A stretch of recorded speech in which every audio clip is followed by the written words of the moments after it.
We guide you through how to turn off Gemini on a Samsung phone so it stops appearing or replacing Google Assistant's features. First thing you need to do is open the Settings app on your Samsung device and scroll down to Top Apps. From the app list, find and select Gemini or Google, depending on how Gemini is enabled on your phone.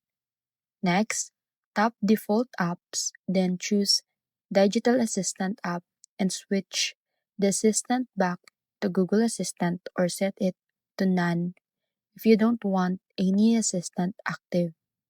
If Gemini opens when you long press the power button, go back to Settings, tap Advanced Features, then side K and change the press and hold action to power menu instead of launching an assistant. After these changes, Gemini will no longer activate on your Samsung phone, giving you full control over how and when digital assistant features run.